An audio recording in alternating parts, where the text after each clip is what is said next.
আজ আমরা কিছু কথা আর্জ করতে চাই ওই সমস্ত ভাই বোনদেরকে লক্ষ্য করে যারা আলহামদুলিল্লাহ অনলাইনে অফলাইনে বিভিন্ন সামাজিক যোগাযোগের মাধ্যমে কোরআন এবং সুন্নাহর পক্ষে দাওয়াতের কাজ করে থাকেন। প্রিয় বন্ধুরা, নিঃসন্দেহে এটি অত্যন্ত গুরুত্বপূর্ণ একটি আমল, অত্যন্ত মর্যাদাপূর্ণ একটি কাজ। আল্লাহ সুবহানাহু ওয়া তাআলার পথে মানুষকে আহ্বান করা, কোরআন এবং সুন্নাহর পথে মানুষকে আহ্বান করা, অন্যায়ের পথ থেকে মানুষকে বিরত রাখার চেষ্টা করা, এটি নবীদের কাজ, এটি নবীদের ডিউটি। নবী এবং রসুল এবং আম্বিয়া আলাইহিমুসসালাতু ওয়াসসালামের যে দায়িত্ব এবং কর্তব্য, সেটি আল্লাহ সুবহানাহু ওয়া তাআলা আমাদেরকেও আদায় করার সুযোগ করে দিয়েছেন। এটি নিঃসন্দেহে আমাদের জন্য বিরাট বড় নেয়ামত।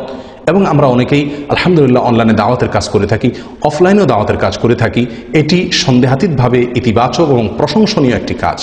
কিন্তু প্রিয় বন্ধু, আপনি যখন অনলাইনে সামাজিক যোগাযোগের মাধ্যমে দাওয়াতের কাজ করবেন, তখন আপনাকে বেশ কয়েকটি পয়েন্ট আপনাকে মাথায় রাখতে হবে।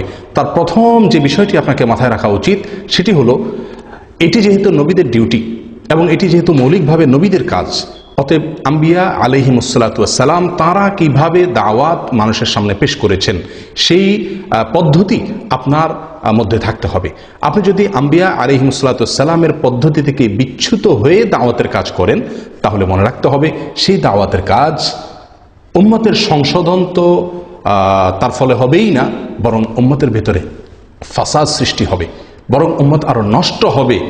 আপনি সে দাওয়াতের কাজের মাধ্যমে যে সওয়াব লাভ করার কথা ছিল, সেই সওয়াব লাভ না করে উল্টো বরং আপনি তার ফলে গুনাহের ভাগীদারও হওয়ার সমূহ শঙ্কা রয়ে গেছে। প্রিয় বন্ধু, আজকাল যারা দাওয়াতের কাজ করে থাকেন, বিশেষ করে ফেসবুক সহ সামাজিক যোগাযোগের মাধ্যমসমূহে, তাদের মধ্যে, তাদের দাওয়াতের মধ্যে বেশ কিছু সমস্যা মোটা দাগে নজরে পড়ার মতো। তার ভিতরে একটা হলো, আমরা অনেকে দাওয়াতি কাজ করতে গিয়ে রূঢ়তার পথ বেছে নেই। অর্থাৎ আপনি যাকে দাওয়াত দিচ্ছেন তার প্রতি আপনার যে মন্তব্য, যে ভাষা আপনি ব্যবহার করছেন, সেটা অনেক সময় শক্ত এবং কঠোর ভাষা হয়ে যায়। প্রিয় বন্ধু, এটি দাওয়াতি কাজের জন্য অত্যন্ত ক্ষতিকর একটা দিক। প্রিয় বন্ধু, দাওয়াতি কাজে আপনি সফল হতে চাইলে, আপনি যদি সমাজের মানুষের সংশোধন চান, আপনি যদি দাওয়াতের কাজের মাধ্যমে আল্লাহর প্রিয় পাত্র হতে চান, তাহলে আপনাকে নবী সাল্লাল্লাহু আলাইহি ওয়াসাল্লামের মতো গুণের অধিকারী হতে হবে। তার সম্পর্কে আল্লাহ সুবহানাহু ওয়া তাআলা বলছেন, ফাবিমা রাহমাতিন মিনাল্লাহি লিনতা লাহুম, আপনি আল্লাহর রহমতে, আল্লাহর অনুগ্রহে আপনি কোমল হয়েছেন, বিনম্র হয়েছেন।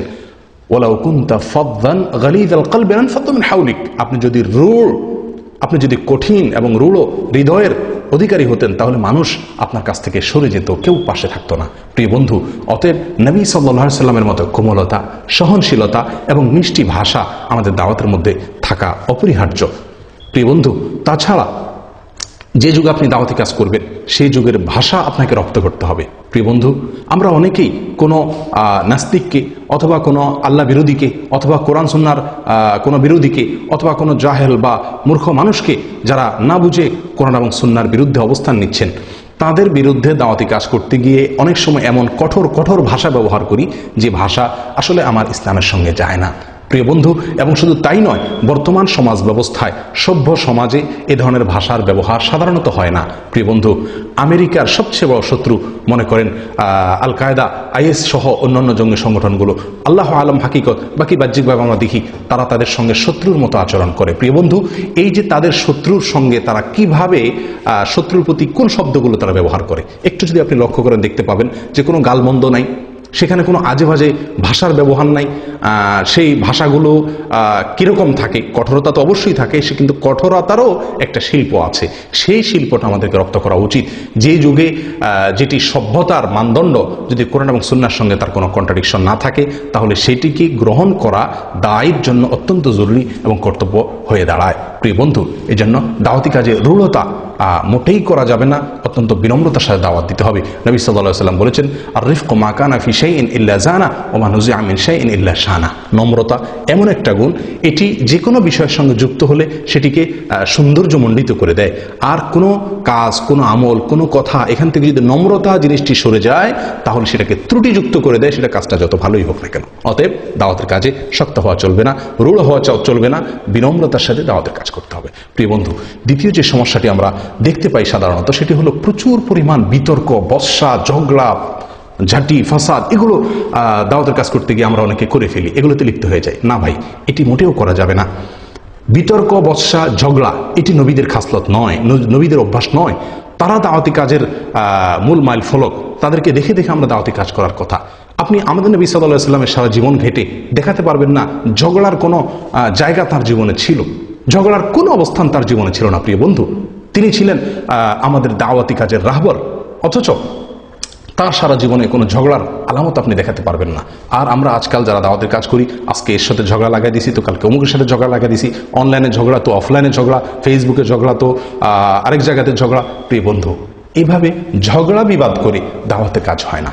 আপনি ইতিবাচকভাবে দাওয়াত দিয়ে যাবেন সত্য প্রচারের উদ্দেশ্যে।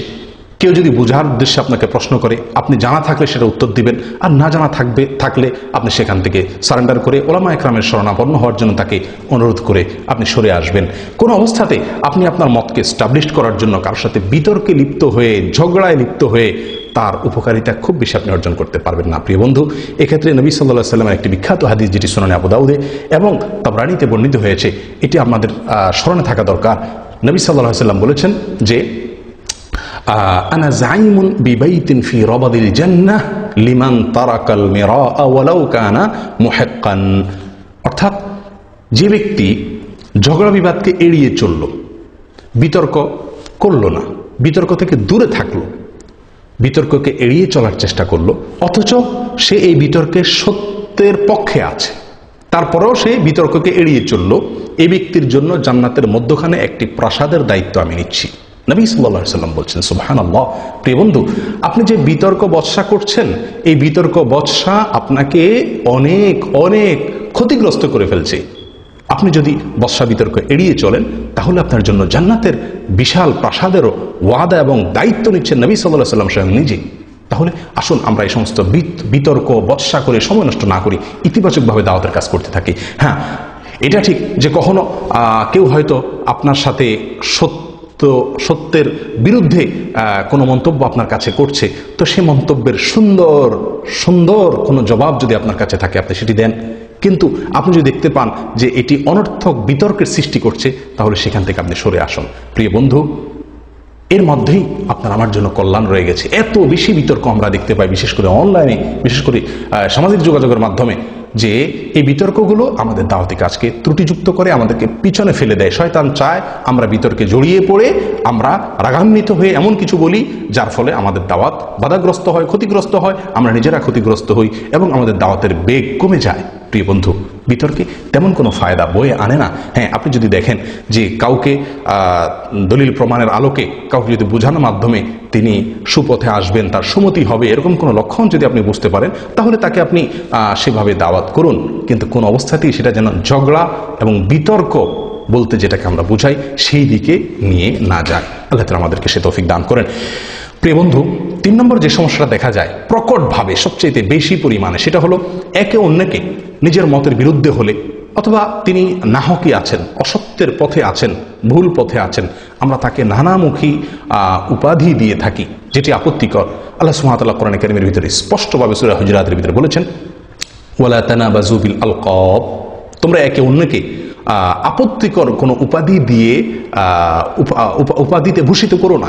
এটা নিষেধ, নিষেধ কোরআনে কারিমে রীতিমতো আল্লাহ তাআলা স্পষ্টভাবে নিষেধ করেছেন। প্রিয় বন্ধু, অতএব এটি অন্যায় কাজ, এটি হারাম কাজ যে একে অন্যকে মন্দ কোনো উপাধি দিয়ে ভূষিত করা, কাউকে দালাল বলা, আরো অনেক আজে বাজে ভাষা আমরা আজকাল ব্যবহার করতে দেখি অনেক দাওয়াতি কাজে লিপ্ত মুসলিম ভাই বোনদেরকে। প্রিয় বন্ধু, সে যেই হোক না কেন, যত মন্দ লোক হোক না কেন, তার জন্য আপনার মুখ থেকে কোনো খারাপ ভাষা যদি বের হয়, তাহলে বুঝতে হবে আপনার দাওয়াতি কাজ করার উপযুক্ততা এবং যোগ্যতা আপনার ভেতরে এখনো সৃষ্টি হয়নি, এখনো তৈরি হয়নি। প্রিয় বন্ধু, আল্লাহ সুবহানাহু ওয়া তাআলা বলছেন, ওয়ালা ইয়াসখার কওমুম মিন কওমিন, কোন জাতি যেন অন্য জাতিকে নিয়ে বিদ্রুপ না করে, ঠাট্টা না করে। আমরা দাওয়াতি কাজ করতে গিয়ে এই কাজটাও করি, ঠাট্টা বিদ্রুপ করি, এক একটা মন্তব্য করি, এক একটা আজে বাজে শব্দ কারোর জন্য এরকম বলে ফেলি। নবী সাল্লাল্লাহু আলাইহি ওয়াসাল্লাম বলেছেন, সিবাবুল মুমিনি ফুসুক, কোন ইমানদারকে গালি দেওয়া, কোন ইমানদারকে গালি দেওয়া এটা গুনাহের কাজ। প্রিয় বন্ধু, যে কোনো ইমানদার, তিনি যেই হন না কেন, যতক্ষণ পর্যন্ত তার নাম ইমানদার থাকবে, ইমানের গণ্ডিতে যতক্ষণ থাকবেন, ততক্ষণ পর্যন্ত আপনি তাকে গালি দেওয়ার কোনো সুযোগ ইসলাম আপনার জন্য রাখেনি। অতএব আমি দাওয়াতের নাম দিয়া কাউকে গালিগালাজ করলাম, কাউকে আজে বাজে শব্দ করার জন্য ব্যবহার করলাম, এ খুর সে খুর, এ দালাল ওই দালাল ইত্যাদি ইত্যাদি। প্রিয় বন্ধু, যেটা গালি, যেটা একজন মানুষকে বললে কষ্ট পায়, সেই মন্তব্য করা হারাম, জায়েজ নাই। আপনি দাওয়াতের নাম দিয়ে যে কাজটি করছেন, এটা হারাম কাজ করছেন। প্রিয় বন্ধু, অনেকেই দেখা যায় এ ধরনের গালমন্দ অহরহ আমরা দিয়ে থাকি। প্রিয় বন্ধু, নবী সাল্লাল্লাহু আলাইহি ওয়াসাল্লাম বলেছেন, লাইসাল মুমিনু বিল্লাআনি ওয়ালা বিত্তাআনি, মুমিন কখনো লানতকারী হবে না। তিরমিজির হাদিস এটি, আরো অন্য হাদিসে কিতাবে আসছে। মুমিন কখনো একে অন্যকে অভিশাপ করবে না, বদদুআ দিবে না, এবং মুমিন কখনো কাউকে সে গালমন্দ করবে না। শুধু মুমিনকে না, কাফিরকেও সে গালমন্দ করবে না। লাইসাল মুমিনু বিল্লাআনি ওয়ালা বিত্তাআন ওয়ালাল ফাহিশিল বাদি।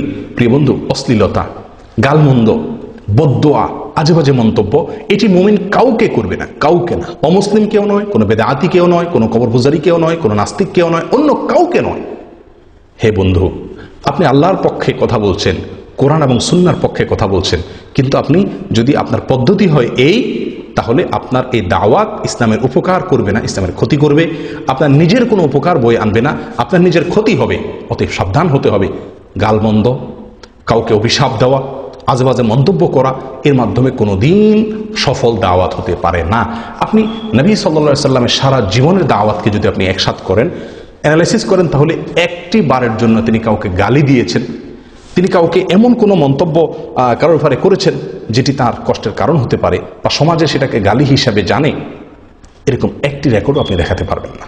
তাহলে আপনি কিসের ভরসা এটাকে নেক আমল বা ভালো আমল মনে করছেন? এটি আপনি একটি মন্দ কাজ করছেন। প্রিয় বন্ধু, দাওয়াত নয়। আসুন, এ সমস্ত উল্টাপাল্টা কাজ, বিশেষ করে কাউকে গালমন্দ করা, কারো সম্পর্কে আজেবাজে মন্তব্য করা, এটা আমরা ছেড়ে দেওয়ার চেষ্টা করি। প্রিয় বন্ধু, আজকাল অনেকে দেখা যায় বিভিন্ন পিকচার তৈরি করি। আমি যাকে পছন্দ করি না বা যাকে মনে করি যে সে ভুল পথে আছে, তাকে নিয়ে বিভিন্ন পিকচার তৈরি করা হয়। এই পিকচারগুলোতে বিভিন্ন পশুর মতো বা বিভিন্ন অপমানজনক অবস্থায় সেটাকে আমি অপমানজনক চিত্র দাঁড় করিয়ে সেটাকে আমি অনলাইনে এরকমভাবে ছড়িয়ে দিয়ে থাকি। প্রিয় বন্ধু, এটিও হারাম কাজ, এটিও নিষিদ্ধ কাজ। কোনো মানুষের আকৃতি বিকৃতি, কাউকে অপমান করা এভাবে শরীয়ত আপনাকে এই সুযোগ দেয়নি। প্রিয় বন্ধু, মোটেও না। কোরআন সুন্নাহর কোথাও এর অনুমতি নাই, কিন্তু আমরা এগুলা দিব্যি অহরহ এটাকে ভালো কাজ মনে করে চলছি।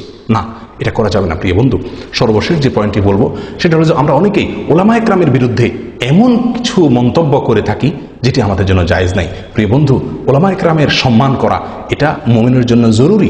যে ব্যক্তি ওলামায়ে কেরামের সম্মান করবে না, সে নবী সাল্লাল্লাহু আলাইহি ওয়াসাল্লামের উম্মত নয়। প্রিয় বন্ধু, আল্লাহ সুবহানাহু ওয়া তাআলাকে সম্মান করার অংশ হলো কোরআন বহনকারী আলিম, তাকে সম্মান করা। তাকে সম্মান না করলে আল্লাহকেও সম্মান করা হয়। প্রিয় বন্ধু, আলিম সে যে মতেরই হোক না কেন, কোনো আলেমের ব্যাপারে আজেবাজে কোনো মন্তব্য আমার কাম্য নয়। কোনো গঠনমূলক সমালোচনা যদি আমার দ্বারা সম্ভব হয়, সম্পূর্ণ তার মর্যাদা ঠিক রেখে শুধুমাত্র মন্তব্যের সমালোচনা, তাহলে সেটুকু আমি করতে পারি। কিন্তু আজেবাজে কোনো মন্তব্য করে কারোর সম্মানহানি করলে, বিশেষ করে আলেম যদি হয়, তাহলে সেটা আমার জন্য বিশাল বড় গুনাহের কারণ। প্রিয় বন্ধু, আসুন এই সমস্ত বদভ্যাসগুলো আমরা ছেড়ে দেই। দাওয়াতি কাজের ক্ষেত্রে এগুলোকে খুব বেশি খেয়াল করি। আমি আবারও বলছি, যে পয়েন্টগুলোতে আমাদের ভুল হয় সবচেয়ে বেশি, তার ভিতরে প্রথম হলো আমরা অনেকে রূঢ়তা অবলম্বন করি। রূঢ়তা অবলম্বন করার কোনো সুযোগ নেই। নম্রতার সাথে দাওয়াতি কাজ করতে হবে। এই যুগে শিক্ষিত তথাকথিত সভ্য সমাজে বা সমাজের স্বীকৃত সমাজের মূল অংশ বা মূল স্ট্রিম যেটা, তারা আপনার বিপক্ষের লোককে কিভাবে কথা বলে, কিভাবে অ্যাটাক করে, আক্রমণেরও একটা সৌন্দর্য এবং শিল্প এই যুগে আছে। যুগের ভাষা রপ্ত করতে না পারলে আপনার জন্য দাওয়াতি কাজ করা জায়েজ নাই। প্রিয় বন্ধু, আসুন রূঢ়তা নয়, নম্রতা এবং কোমলতা, একেবারে সব সময় প্রত্যেকটি দাওয়াতি কাজে আপনাকে কোমলতা এবং নম্রতা আপনার মধ্যে থাকতে হবে। রূঢ়তা থাকতে পারবে না। নাম্বার 2, ঝগড়া বিবাদ যত বেশি, বিতর্ককে যত বেশি এড়িয়ে চলা যায় ততই কল্যাণ। সোজা কথা, যদি বিতর্কের মাধ্যমে কোনো ভালো কিছু আসবে বলে মনে হয় তাহলে করা। অনেক সময় আমরা বলি যে আমি তর্ক করছি যাতে অন্যরা রক্ষা পায়। না ভাই, আপনি নিজের আমল নষ্ট করে, নিজের সময় নষ্ট করে, নিজে নবী সাল্লাল্লাহু আলাইহি সাল্লামের এই যে জান্নাতের প্রাসাদের যে পুরস্কার আছে, ঘোষণা আছে যে কেউ নিজে হকের সত্যের পক্ষে থেকেও যদি বিতর্ককে এড়ায়, ঝগড়াকে এড়ায় চলে, তাহলে তার জন্য জান্নাতের দায়িত্ব দিচ্ছেন নবী সাল্লাল্লাহু আলাইহি ওয়াসাল্লাম। এর মানে এই নয় যে কেউ অন্যায় কিছু বললে তার প্রতিবাদ করা যাবে না, তার বিরুদ্ধে কিছু বলা যাবে না। না ভাই, সেটা তো বিতর্ক, ঝগড়া নয়, এবং সেই ঝগড়া নিষিদ্ধ এবং নিন্দনীয় নয়। দুনিয়ার বিষয়ে ঝগড়া বিবাদ এটা নিন্দনীয়।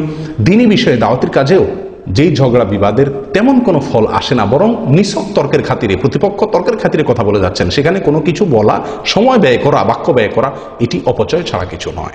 প্রিয় বন্ধু, তাহলে বিতর্ক এড়াইয়া দাওয়াতের কাজ করার চেষ্টা করি। নাম্বার 3, অনেকে দাওয়াতি কাজ করতে গিয়ে গালমন্দ ইত্যাদির আশ্রয় নিয়ে থাকি, একে অন্যকে আজে বাজে মন্তব্য করে থাকি, সেগুলো থেকেও আমরা ফিরে আসার চেষ্টা করি।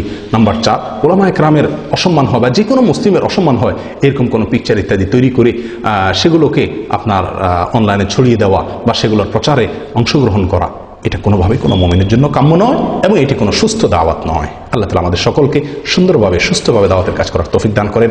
জাযাকুমুল্লাহ ওয়া আখিরু দাওয়ানা আলহামদুলিল্লাহি রাব্বিল আলামিন।